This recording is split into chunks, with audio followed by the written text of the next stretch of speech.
नमस्कार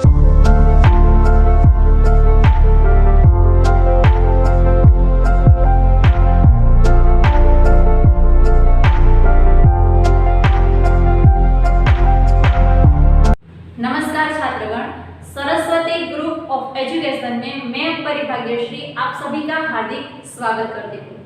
आज का हमारा विषय है हिंदी। तो सबसे पहले मैं आपको ये बात बता देती हूँ कि आप लोगों ने कई सारी बातें सुनी होगी हमारे भारत के बारे में और भारत के जवानों जो सैनिकों हैं जो हमारे देश की रक्षा करते हैं, कितनी सारी बातें सुनी है। और आपको पता है हम 15 अगस्त 26 जनवरी ये सब हमारे राष्ट्रीय पर्व है, तो वे हम मनाते हैं।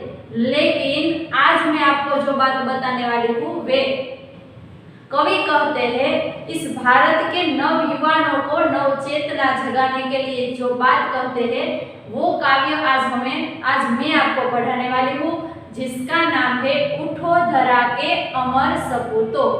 तो छात्र, यह काव्य है, पद्य है जिसका नाम है उठो धरा के अमर सपूतों, जिसके कवि है द्वारिका प्रसाद माहेश्वरी। तो सबसे पहले हम कवि का परिचय ले लेते हैं। द्वारिका प्रसाद माहेश्वरी का जन्म 1 दिसंबर 1916 को रोहता, आगरा, उत्तर प्रदेश में हुआ था। 29 अगस्त 1998 में उनकी मृत्यु हुई। उनके 6 काव्य संग्रह और 2 खंड काव्य, 26 बाल साहित्य, 3 कहानी संग्रह तथा अन्य साहित्य भी प्रकाशित है।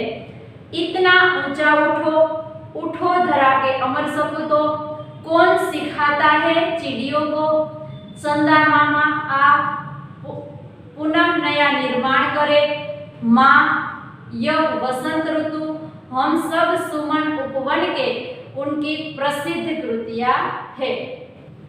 अब कवि परिचय के बाद पद्य देखते हैं।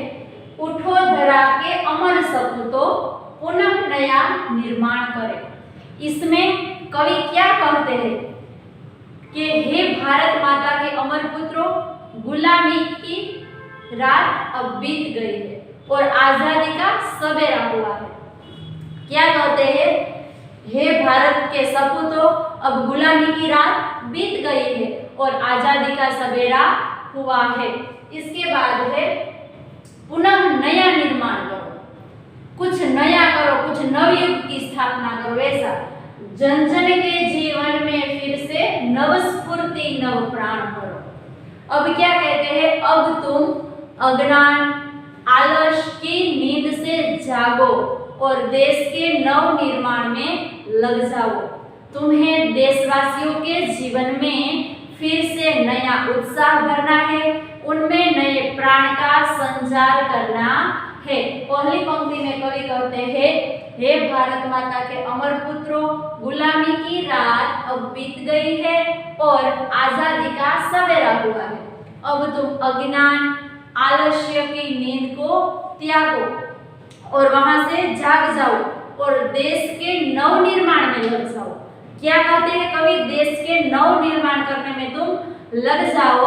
तुम्हें देशवासियों के यहाँ पे है जन जन के जीवन में फिर से नव स्फूर्ति, नव प्राण भरो। इसका मतलब है तुम्हें देशवासियों के जीवन में फिर से नया उत्साह भरना है, उनमें नए प्राण का संचार करना है।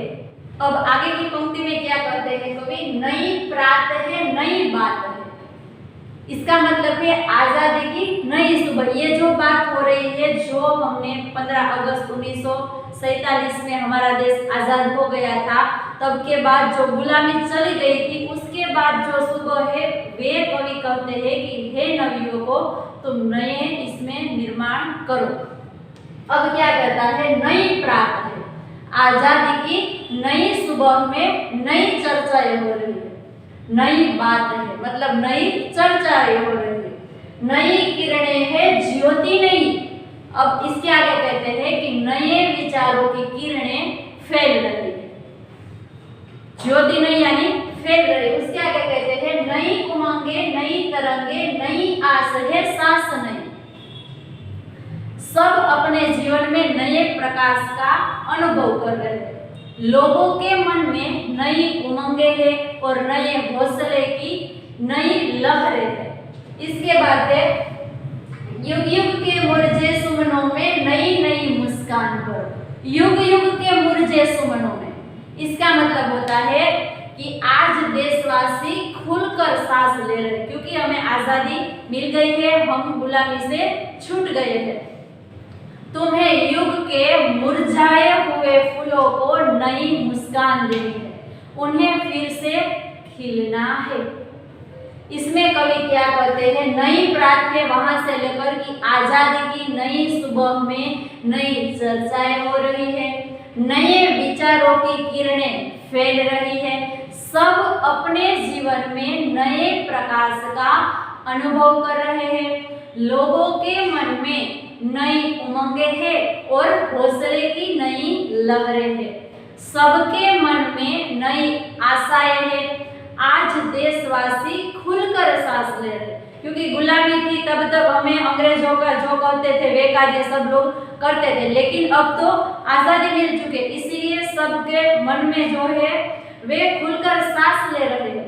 तुम्हें युग के मुरझाए हुए फूलों को नई मुस्कान देनी है। हे देशवासियों, हे अमर सपूतों, ये जो फूल मुरझा गए हैं, जो कुछ भी हुआ जिसके कारण, उसको तुम्हें मुस्कान देनी है, उन्हें फिर से खिलना है। तुम कुछ ऐसा करो जिसके कारण जो लोगों की मुस्कान चली गई है, जो मुरझाए हुए हैं, उसके पास फिर से फूलों की तरह मुस्कान वापस आ जाए और वे फूलों की तरह खिल जाए।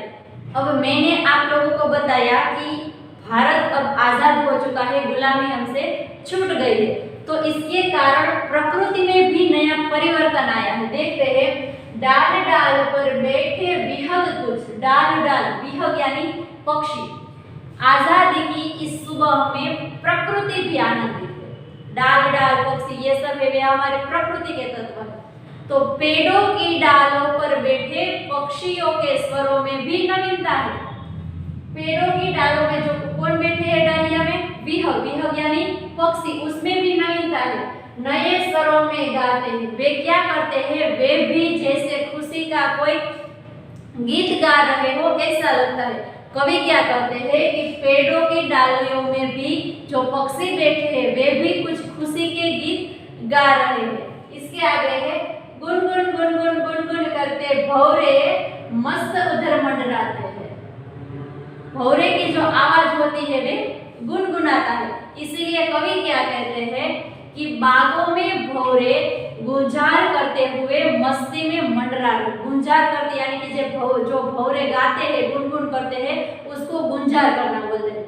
इसीलिए कवि कहते हैं बागों में भौरे गुंजार करते हुए मस्ती से मंडरा रहे हैं। अब इसके आगे, नवयुग की नूतन वीणा में नया राग नवगान भरो, उठो धरा के अमर सपूतो पुनः नया निर्माण करो। इसके आगे कवि कहते हैं, हे देश के सपूतों, स्वतंत्रता के बाद देश में नया युग आया है। स्वतंत्रता के बाद क्या आया है, देश में एक नया युग आया है। इस नए युग की वीणा में तुम्हें, नए युग की नूतन यानी नया, नए युग की वीणा में जो गाते हैं, जो इसमें राग उत्पन्न होता है, वीणा में नया राग नवगान करो। इस नए युग की वीणा में तुम्हें नए राग और नए गान भरने हैं। सब पूरा का पूरा भावार्थ क्या होता है कि आजादी की इस सुबह में प्रकृति भी आनंदित है। पेड़ों की डाली पर बैठे पक्षियों के स्वरों में भी नवीनता है, वे भी जैसे खुशी से गा रहे हैं। बागों में भौरे गुंजार करते हुए मस्ती में मंडरा रहे हैं। हे देश के सपूतों, स्वतंत्रता के बाद देश में नया युग आया है। क्या बात बोली, स्वतंत्रता के बाद देश में नया युग आया है। इस नए युग की वीणा में तुम्हें क्या भरना है, नए राग और नए गान भरने हैं। अब यहाँ पे कवि जैसे प्राकृतिक तत्वों के बारे में ही बोल रहे हैं। कली कली खिल रही इधर, क्या कहते हैं, इधर उद्यान में कलियां खिल रही, कलियां खिले जिसके बाद फूल आएगी और वह फूल फूल मुस्काया है और प्रत्येक फूल मुस्कुरा रहा है। कवि क्या कहते हैं, कली कली खिल रही इधर, इस उद्यान में कलियां खिल रही है और प्रत्येक फूल मुस्कुरा रहा है। इसके बाद धरती माँ की आज हो रही नई सुनहरी काया है। सारे देश में स्वतंत्रता के सूर्य का प्रकाश फैला हुआ है। ऐसा लगता है जैसे भारत माता यानी कि धरती माता का जो शरीर है आज सुनहरा हो रहा है। इसके बाद कहते हैं नूतन मंगलमय ध्वनियों से गुंजित जग उद्यान करो, उठो धरा के अमर सपूतो पुनः नया निर्माण करो। अब ये कहते हैं हे देश के सपूतो, तुम्हें अपनी मंगलमय वाणी से इस संसार रूपी उद्यान को गुंजित करना है। संसार रूपी उद्यान यानी कि जो सारा संसार है हमारा, उसको एक उद्यान, उद्यान का मतलब होता है बगीचा, उसको क्या करना है? गुंजित करना है। अब सारे पंक्ति का मैं भावार्थ आपको बताती हूँ। इस उद्यान में कलियां खिल रही है और प्रत्येक फूल मुस्कुरा रहा है। इसके बाद कहते हैं सारे देश में स्वतंत्रता के सूर्य का प्रकाश फैला हुआ है। ऐसा लगता है जैसे कि धरती माता या भारत माता का शरीर आज सुनहरा हो रहा है। धरती माता का शरीर कैसा हो रहा है? सुनहरा हो रहा है। हे देश के सपूतो, तुम्हें अपनी मंगलमय वाणी से इस संसार रूपी उद्यान को क्या करना है? गुंजित करना है। अब लास्ट वाली पंक्ति में कवि कहते हैं सरस्वती का पावन मंदिर, सरस्वती जो विद्या की देवी, सरस्वती का पावन मंदिर। कवि देश के बालकों से कहते हैं, क्या कहते हैं कि हमारा देश है वे सरस्वती का पवित्र मंदिर है। इसके बाद है शुभ संपत्ति तुम्हारी, हमारा देश है जो सरस्वती का पवित्र मंदिर है। उसके बाद क्या कहते हैं? यहाँ की कल्याणकारी सारी विद्या है तुम्हारी संपत्ति है। संपत्ति यानी जो पैसे है उसकी बात नहीं करते, लेकिन यहाँ पे विद्या रूपी संपत्ति की बात करते हैं। क्या कहते हैं कि यहाँ की कल्याणकारी जो तुम्हारे लिए शुभ है वे सारी विद्याएं ही तुम्हारी संपत्ति है।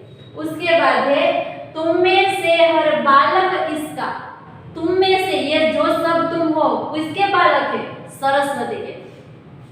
तुम में से प्रत्येक बालक इस विद्या मंदिर का रक्षक और पुजारी है। विद्या रूपी मंदिर का तुम्हें रक्षा करना है, तुम्हें उसकी पूजा करनी है। रक्षक और पुजारी है। इसके बाद सत सत दीपक जला ज्ञान के नवयुग का आह्वान करो। सत सत दीपक ये कहते हैं तुम्हें यहाँ ज्ञान के सैकड़ों दीपक, सत सत बार हम लोग बोलते हैं आपको सत सत नमन हो, सत सत नमस्कार हो, ऐसा बोलते हैं। लेकिन यहाँ पे है तुम्हें यहाँ ज्ञान के सैकड़ों दीपक जलाने हैं। कोई एक दो तीन ऐसा नहीं, लेकिन सैकड़ों दीपक जलाने हैं और नए युग का आह्वान करना है। लास्ट में क्या कहा है? नए युग का आह्वान करो, जिसका मतलब होता है आह्वान करो या देश के भविष्य को उज्जवल करो। यहाँ पे है ये पूरी पंक्ति का अर्थ होता है और लास्ट में आता है उठो धरा के अमर सपूतो पुनः नया निर्माण करो। यहाँ पे कवि देश के बालकों से कहते हैं, क्या कहते हैं कि हमारा देश सरस्वती का पवित्र मंदिर है। यहाँ की कल्याणकारी सारी विद्याएं ही तुम्हारी संपत्ति है। किसकी संपत्ति है? बालकों कहते हैं तुम्हारी संपत्ति है। और इसके आगे तुम में से प्रत्येक बालक, जो तुम्हारी तरह कितने सारे बच्चे हैं, वे प्रत्येक बालक इस विद्या मंदिर का रक्षक, यहाँ पे है रक्षक और क्या है? पुजारी है। और लास्ट में कहता है सत सत दीपक जला ज्ञान के नवयुग का आह्वान करो। इसका अर्थ होता है तुम्हें यहाँ ज्ञान के सैकड़ों दीपक जलाने हैं। कितने सारे? सैकड़ों दीपक जलाने हैं और नए युग का आह्वान करना है, जिसका अर्थ होता है नए देश का भविष्य उज्जवल करना है। यहाँ पे हमारा काव्य है और पद्य है वे खत्म होता है। और यहाँ पे कवि ने, हम लोगों ने देखा कवि किसको कहते हैं? उठो धरा के अमर सपूतो, उसको कहते हैं तुम कुछ नया निर्माण करो। हे भारत माता के अमर सपूतो, गुलामी की रात अब बीत चुकी है, तुम कुछ नया निर्माण करो। नींद आलस को तुम त्याग दो, उसको तुम छोड़ दो। और इसके बाद कहते हैं कि हमारे देश के नवनिर्माण में लग जाओ। पूरे के पूरा भावार्थ यही है, हमारे जो काव्य है, जो पद्य है, इसमें कवि है नवयुवकों यानी कि हमारे देश के सपूतों को नव निर्माण करने के लिए कहते हैं।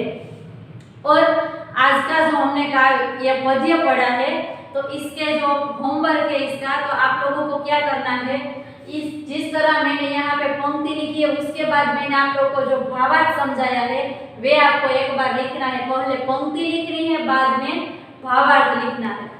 समझ गए ना? पहले पंक्ति लिखनी है, बाद में भावार्थ लिखना है। ये आपको एक बार होमवर्क में करना होगा।